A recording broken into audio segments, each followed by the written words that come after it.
लगता कि डल ले नैखू काल्हे भूसा पानी हो, नैखू बाहर ले अभी उनकर बथानी हो। कीचड़ भइल बाटे सुतस जहवा सुनाए गौरा हो, जहवा सुनाए गौरा हो। कैसे जाई देवघर नइखे बसहवा सुनाए गौरा हो, कैसे जाई देवघर नइखे बसहवा सुनाए गौरा हो।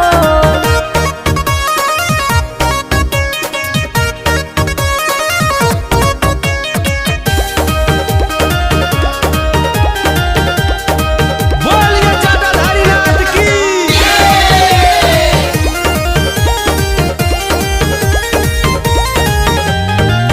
नगवा के देले नैखू अब हिले